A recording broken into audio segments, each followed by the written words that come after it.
Hello, everybody, and welcome once again to another Mavericks RCT2 Head-to-Head 9 review. We are on, cruising right along, we are on round 2, match number 3. This is the Scream Queens versus the Serial Killers. So again, for real quick recap for those of you who might not know, Head-to-Head 9 is a contest hosted on New Element, nedesigns.com. Once every 3 years or so, we will take 3 teams of builders and pit them against each other in a round-robin style format where 2 parks go head-to-head, and the community will vote for their favorite to ultimately determine a winner. So this week, as I said, we've got the Serial Killers and the Scream Queens, and we are starting off with Serial Killers, A Day at the Races. This was built by Marmarillis, Coaster Jeff, Ion Zero, and Coaster Bill. So we've got a pretty, so one of the things too, there's some extra rules that come with head-to-head beyond just build what you want. There's some size, map size minimums and maximums, and then builder certain qualifications. All of those rules can be found on the New Element website. But this matchup actually features 2 of the smaller maps that we've seen in head-to-head thus far, kind of flirting right with the minimum tile limit. There's a couple reasons one team might get down to this size, and some of it usually has to do with the time constraints on when the parks are due. But that doesn't mean they're not short of content and quality content at that. So as we're looking here at Day at the Races, this park is basically I don't know, specific area inspired by. It definitely feels like New England, but we've basically got, as you can see, an amusement park up here and a big air show going on, or air show, air race, that sort of thing going on here. So we'll jump right on in with the start of the park with a nice little simple entrance, just a nice little arch there, gates nice and open. Looks good, opening up to the traditional kind of what you see, a merry-go-round. They call it the Derby Racers, kind of one of those old school Derby racing merry-go-round rides, of which there's only a few left in existence, the most well-known one being Cedar Downs at Cedar Point in Sandusky, Ohio. Definitely looks like it's heavily inspired by that sort of ride. A couple other small little rides in the area here. You got a nice little 2x2 flat wave swinger over here on the corner. Mixed in with some of the shops and stalls, and got the pretty neat bumper cars up here with the queue of peeps, which there's a nice curved archway there, but unfortunately because of the way the game pathing works, the peeps don't follow that path and kind of glitch out over the edge there, but nice nevertheless. But the 2 main stars of the amusement park side of this park are the big side friction coaster here. This is Aeroplane Coaster, inspired by some of the older original wooden coasters. The side friction ones, they don't have upstop wheels, so they're generally pretty shallow in slope, and unbanked turns were the norm. This park definitely feels like it's at least the park itself part felt like it's built from the 20s or 30s, and then the rest of the park's been built up around that. We definitely are in the early, based off the style of planes and some of the earlier era of aviation. But the coaster itself here, we'll pick up the one coming off the top of the lip. Pretty simple layout. You don't see side friction coasters a lot in these contests, generally because they're hard to pull off. But this one is done, I think, remarkably well. Very simple layout, which these things always were. Nice little figure 8 section here to start after the lift hill before we will actually wind our way around over the sort of entrance bridge here to this nice grandstand, and before we get to and through past the station, nice dip under a bridge here before we get to this huge turn and huge drop down off the side of the cliff. Love that. Right next to the path. Very cool setting, and a great way, great use of the terrain here, kind of leaving the most exciting part of the ride for last. Kind of reminds me of some of the wooden coasters at Kennywood that take advantage of the terrain in that way, and certainly done really well. Very interesting layout, and good tour of the park as well. And the second coaster we have is super unique. I know this is based off of something in real life, and I honestly can't remember it off the top of my head, but this is Bisbee's Spiral Airship, just a really simple ride that takes you up on a lift, and then you spiral down this long helix before hitting the brakes in the station. So just a super cool, super custom ride. I'm fairly certain this is based off of something in real life from the 20s or 30s. Can't remember it off the top of my head, but regardless, even if it's not, it certainly fits the bill for what this kind of park is going for and the style and everything that they're going for here. So really, really well done there. That might be my favorite ride on the map just because it looks so cool. There's a couple other things. We got this really funny, I think this is a circus ride underneath here, or maybe a car ride or something, but this super funny kind of haunted, cursed clown face on the side. I know it's been memed a little bit on New Elements Discord server, but I do think that's really nice. And some decent landscaping here. We just went over 7 Livable Arts, which I was talking about how it was really nice that the rock objects that they had helped kind of break their grid. And this is a bit of what I'm talking about, that they can, those rock objects can be used to avoid. This still is done really well, but we definitely are a bit blockier here with the textures, just using the base game blocks and quarter tile block objects. But it's done nicely. It's not overdone. It's not super focused on the quarter tile, so it's focused on the full tile. It's nicely broken up and mixed in to give some good elevation and depth there, and I think that's done pretty well. So we'll move on. I guess we'll actually stay down here, but the other part of this map, there's kind of the main focus, is the air show, air races, planes that are all flying around everywhere, and not only flying around but also parked. We've got a bunch of seaplanes parked down here. Some super cool ones in here, some maybe not as detailed. I would have maybe preferred to see a bit more quality over the quantity that are there. But the ones that are there, there's still some really good ones in here. I'm particularly fond of this seaplane in the back here with, funnily enough, Cedar Point 6 on there. I think Zara, I think this might be my team hanging out over here. Yep, there I am. So props to that section of the park. But just some great ships. Maybe a bit repetitive on the forms of some of them, because you've kind of got the same base form here on this guy as we do on these two holding up the ring. So a bit repetitive, and that's again something that just kind of you generally will see with time constraints. Is usually something that'll bring something like that up, especially now that we have the use of essentially a copy and paste feature in OpenRCT2. But I do love the building. I think with the lighthouse here on the corner, it looks really nice. Pretty simple architecture, kind of New England style, but super good nonetheless. Another nice building over here on this corner. Some what looks like soapbox derby racers, maybe just an old car on this big, but looks like maybe someone's old private residence, or still a private residence out there, but nice nevertheless. And I think the real star of this map is the air race itself. Got some pretty neat custom plane rides. Got a wing walker up here. They're using the suspended coaster car there. Here they come, if I can get it.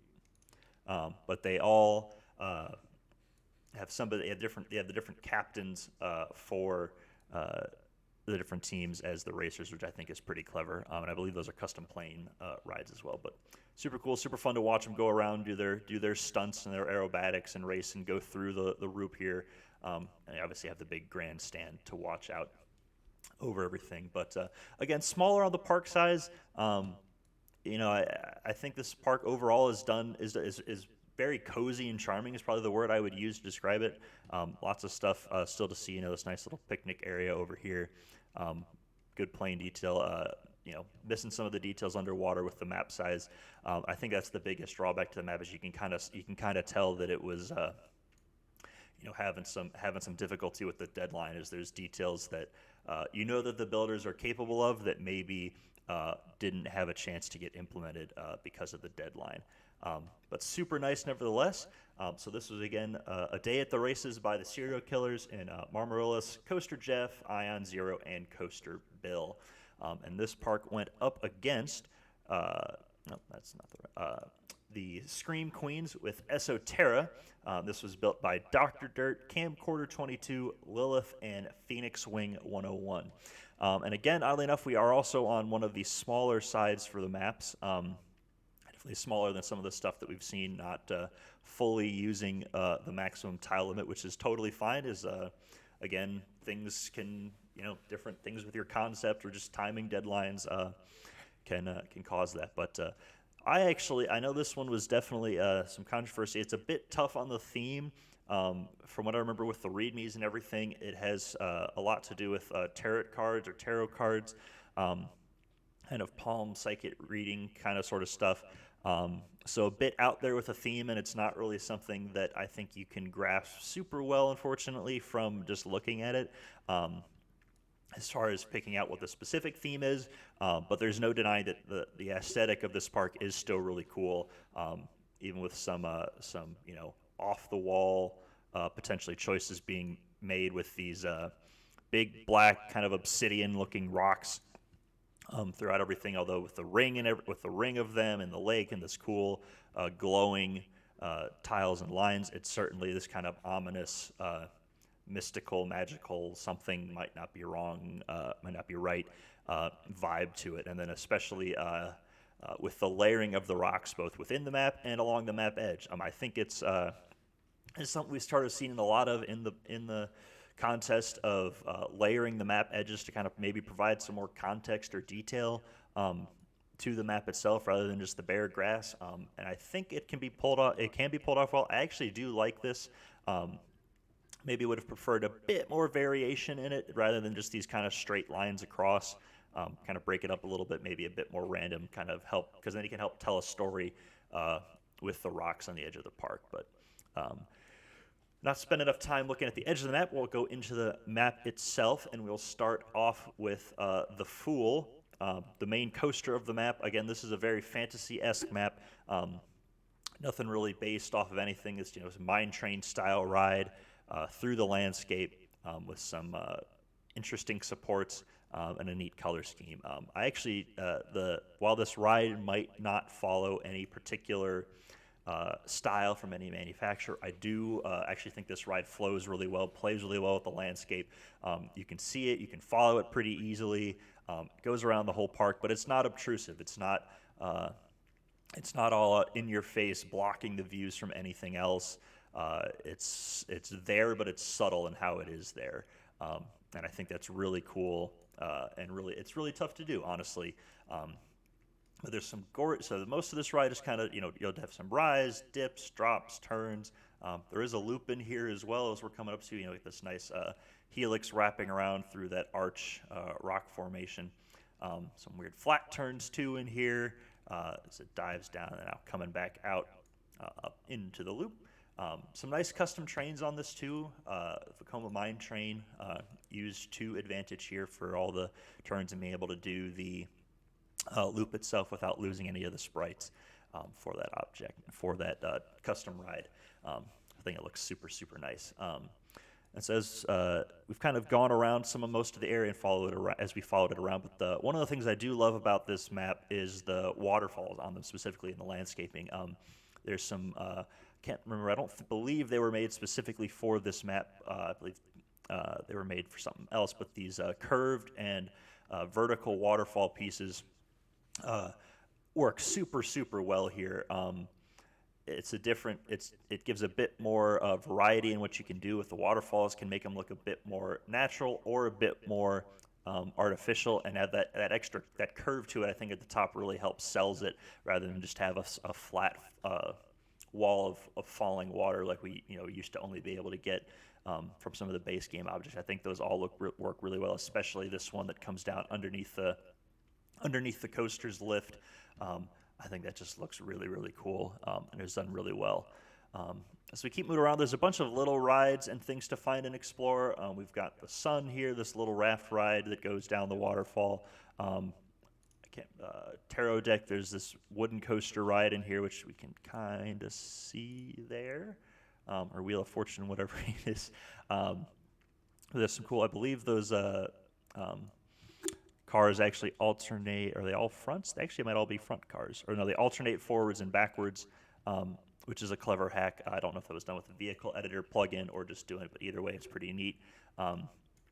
Some lovely landscaping up here, and another nice little in-game ride.